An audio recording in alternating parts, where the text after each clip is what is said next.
राधे राधे महाराज जी। महाराज जी, आज खूब नाम है, धन है, सारे सुख हैं, पर कठिनाइयों को पार करते करते मुझे पता ही नहीं चला कि मैं खुद को खो बैठी। मैं दिखा तो रही हूँ पर मैं खुश क्यों नहीं हूँ महाराज जी। अभी पहले बैच में यहीं बैठ के एक व्यक्ति ने पूछा था कि मैं खुश होना चाहता हूं, मैं शांत प्रसन्न होना चाहता हूं, और वो जगत के किसी भी भोग में नहीं है, किसी भी वस्तु में नहीं है, किसी भी व्यक्ति में नहीं है। किस अमुक व्यक्ति मिल जाए तो मैं खुश हो जाऊं, असंभव। वो अगर मिल भी जाता है तो उसके बाद फिर दूसरी मांग हो जाएगी। कुछ दिन बाद वो, हमारे मन का एक स्वभाव है नवम नवम, मन की एक मांग है नवम नवम। कुछ भी हो, कुछ दिन बाद वो उससे हट जाता है और एक नई खोज करता है। जब तक उसे परम नहीं सुख मिल जाएगा तब तक वो रुकेगा नहीं। पक्का समझ लो, आप रोक के दिखा दो। परम सुख भगवान के नाम में, भगवान के चरणों में है। एक फिर हम समझाने के लिए कथा सुनाते हैं। चक्रवर्ती सम्राट महाराज भर्तहरि जी, चक्रवर्ती सम्राट कहते हैं जहां से सूर्योदय होता है, जहां अस्त होता है, एक छत्र सप्तद्वीप महीमंडल का सम्राट। उसने विचार किया भर्तहरि जी ने कि सुख कहां है। दिमाग, बहुत बड़े विद्वान महापुरुष थे, तो उन्होंने कहा खाने में भी सुख एक सीमा तक है। रुपया पैसा खजाना इसलिए प्रिय क्योंकि इससे भोग सामग्री मिलती है। पैसे की मात्रा क्या है? भोग सामग्री मिलती है। अगर पैसे से भोग सामग्री नहीं मिले तो हम कह रहे तुम्हारे को नाम जो है एक ट्रक 2,000 रुपया आप कर दिया जाए, 2,000 का नोट आपके किसी काम आएगा क्या? आपको बेकार आग लगा दो। और 500 रुपया, क्योंकि उससे सामान मिलती है। रुपये का महत्व है वस्तु, वस्तु भोगने के काम में जो आती है, पहनना ओढ़ना है सब। इसके बाद एक आंतरिक सुख की मांग होती, काम। इसको बहुत समझ के देखना। केवल अंतिम सुई जाके रुकती काम में, शरीर भोग, स्पष्ट वर्णन है। सब सुख एक तरफ और मन की एक मांग होती शरीर भोग, वो भी नवम नवम, नवम नवम। भर्तहरि जी ने पूरे विश्व में ऐलान कर दिया, मैं उसे पटरानी बनाऊंगा जो मुझे पसंद आ जाए। सब सुंदरियां देश, अभी मतलब सप्तद्वीप महीमंडल मतलब विदेश सब। तो एक पिंगला नाम की सुंदरी जिसके आगे सब सुंदरियां फेल थी। भर्तहरि जी को उसने पसंद किया, भर्तहरि जी ने उसे पसंद। अब वो तो कोई साधारण पुरुष तो थे नहीं, तो उन्होंने कहा कुछ वर्ष में राजकाज बिल्कुल नहीं करूंगा। विक्रमादित्य उनके भाई थे, बहुत बड़े प्रसिद्ध चक्रवर्ती सम्राट, वही बने जाके आगे। विक्रमादित्य महान बलशाली राजा थे, उनके छोटे भाई थे। उनको राजपद दे दिया और कहा मैं केवल देखूंगा भोग में है कितना सुख। वैज्ञानिक दृष्टि उनकी। अब रात दिन अच्छे अच्छे पदार्थ खाना, चक्रवर्ती सम्राट थे, पिंगला के साथ रहना। पिंगला ने एक दिन खिड़की से झांक के देखा तो बलशाली अश्वों की सेवा कराने वाला अश्वपाल वो समझा रहा था अपने सेवकों को ऐसे। रानी ने देखा और आकर्षित हो गई और हुक्म किया दासी को, अश्वपाल से बोलो अमुक जगह मिले। तो दिन में महाराज शयन करते थे, तो दिन में जब सोते होते तब वो अश्वपाल से मिलने लगी और अश्वपाल से उसका शारीरिक संबंध हो गया। विक्रमादित्य ने को जब सूचना मिली तो उन्होंने कहा कि मैं महाराज से मिलना चाहता हूं, सेवक से कहो। बहुत प्रवीण थी पिंगला, उसको भनक लग गई दासी के द्वारा कि विक्रमादित्य आपकी चाल को जान गया है। भर्तहरि जी से उन्होंने कहा कि आप अपने भाई को क्या बहुत अच्छा समझते हो? मेरे ऊपर वो गंदी नजर रखता है। प्रिया चरित्रम पुरुषस्य भाग्यम दैवो न जानामि कुता मनुष्या। जो कपट छल करने वाले स्वभाव वाले होते हैं उनका अलग से।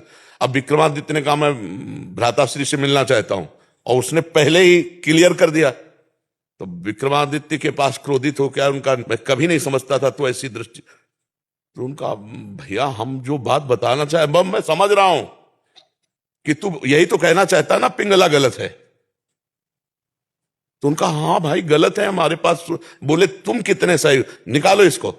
मंत्री से आदेश किया इसको देश निकाला दे दो, बेमतलब। अब विक्रमादित्य ने मंत्रियों से कहा भाई इस समय हमारे उसके शासन में है, जीवन इनका बहुत खतरे में है, संभालना राज्य, और मैं अमुक जगह जंगल में रहूंगा, जरा भी खतरा हो तो मुझे बता देना, पर भाई की आज्ञा का पालन करने के लिए। जो अश्वपाल था वो महाराज की नृत्यांगना थी दरबार में, उससे उसकी मित्रता थी। अब वहां एक नगर में ब्राह्मण गरीब था, उसने तपस्या की देवराज इंद्र को प्रसन्न करने के लिए। देवराज इंद्र प्रसन्न हुए और एक फल दे दिया कहा इसको खाओगे तो अमर हो जाओगे और अंतर ध्यान हो गए। उसने कहा मैं गरीब आदमी धन चाहता था, अमर होके क्या करूंगा। तब विचार आया कि धर्मात्मा चक्रवर्ती सम्राट महाराज भर्तृहरि को दें तो वो हमें धन दे देंगे। ऐसा ही किया। महाराज की जय जयकार हो। आज तक दरबार में नहीं आए थे, लेकिन ब्रह्म ऋषियों को जाने का आदेश था। वो गए, महाराज की जय जयकार हो। महाराज मैंने तपस्या के द्वारा अमर फल प्राप्त किया है, मुझे धन दिया जाए। तो उन्होंने खजाने में कह दिया जितना मांगे धन दे दो। वो अमर फल लिया और विचार किया मैं अमर होके क्या करूंगा, अगर पिंगला अमर रहेगी तो पिंगला को दिया खा लो।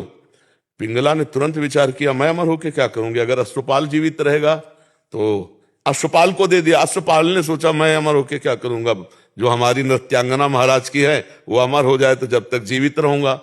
नृत्यांगना ने सोचा मैं अमर होके क्या करूंगी महाराज को।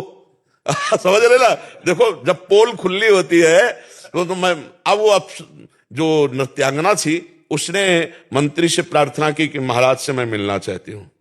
आदेश हुआ। तो उसने कहा महाराज ये अमर फल है, आप इसे पा लीजिए, आप जैसा धर्मात्मा राजा अमर होना।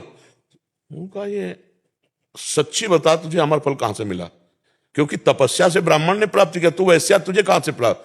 बोले महाराज ये प्राण क्षमा किए जाए, हमारी दोस्ती है अश्वपाल से। अश्वपाल जो महल के नीचे ही, उनका जाओ किसी से कहना मत। अश्वपाल को बुलाया, बोला जानते हो हम तुम्हें क्या कर सकते हैं।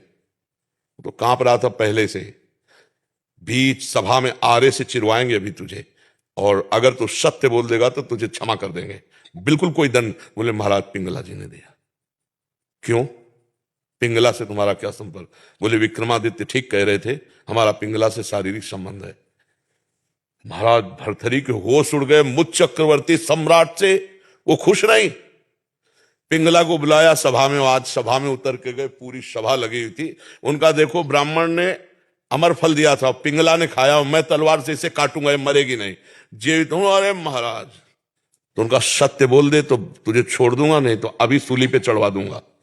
तो उनका महाराज ऐसी गलती हमसे हो गई कि हमने वो फल नहीं खाया, अश्वपाल को दे दी। तो मुकुट उतारा और कहा धिक्कार है संसार के सुख को कि मुझ सर्वांग सुंदर पुष्ट चक्रवर्ती सम्राट से ये तृप्त नहीं है, और महारानी से वो अश्वपाल तृप्त नहीं है। अश्वपाल वैश्या से प्यार, ये क्षुद्र काम किसे। और महान बैरागी हुए जिनके सूत्रों को बैरागी जन पढ़ते हैं। भर्तृहरि शतक है उनका। तो संसार में अगर कोई तृप्त होता है तो वो भगवान की भक्ति से होता है, नहीं तो भोगों से तो हो ही नहीं सकता है। आज तुम्हें प्यार कोई कर रहा है और तुमसे सुंदर मिल जाएगा, कल वो उससे प्यार करने लगेगा, परसों तीसरे से करने। आज तक किसी की तृप्ति हुई हो तो हमें बताओ, भोगों में कहीं तृप्ति नहीं हो सकती, कहीं सुख। बढ़िया, बहुत सुंदर बुद्धि आपकी है जो आपको अनुभव करा रही कि सब कुछ होते हुए भी एक ऐसा स्थान खाली है जहां लगता है वो नहीं है जो मैं चाह रही हूं। वो श्री कृष्ण है, वो प्रभु हैं। यदि उनसे चित्त जोड़ लोगे तो निहाल हो जाओगी। जैसे मीरा जी कहते हैं मेरे तो गिरधर गोपाल दूसरों न कोई, निहाल हो जाओगी। अभी थोड़ा बुद्धि पवित्र है जो आपको यह अनुभव करा रही कि वास्तविक मुझे जो चाहिए वो नहीं है, वो है परमात्मा, वो है प्रभु। हम कह रहे हैं यहां तक सोने से लाद दिए जाओ, केवल मान्यता ही तो है ना। मान्यता का सुख है ये, नहीं बताओ मीठा लगता है कि खट्टा लगता है, क्या सोने में है, केवल वो महंगा है और उसकी मान्यता है। इसलिए हमको लगता नहीं। 4 लाख योजन का सोने का पहाड़ है एक, जिसका नाम सुमेरु है। भगवान की माया में रत्न गर्भा पृथ्वी को कहा गया है। जैसे गेरू निकलती है ना, जैसे खड़िया निकलती, चूना निकलता है, ऐसे यहां सोने चांदी की धातुओं की यहां खजाना है पृथ्वी में। अब वो तो भगवान जब अवतरित हुए थे तो अपने आप सब भूमि से प्रकाशित हो गया। हम लोग इन सुखों से कभी तृप्त नहीं हो सकते, क्योंकि हम सच्चिदानंद के अंश हैं, हमारी मांग सच्चिदानंद है। नहीं, आप मान लो इतने बड़े बड़े धनी, लेकिन वो भी अशांत हैं। आप ये मत समझना, अशांत हैं, क्योंकि जब तक भगवान नहीं मिलेंगे तब तक हमें शांति नहीं मिलने वाली। कुछ भी भोग लो, कुछ भी कर लो। और देखो शांति कैसी और तृप्ति कैसी, जब केवट कठौता में भगवान के सामने जल ला के और उनके चरण पखार रहा है, तो भगवान सिया जी की मुंदरी दे रहे हैं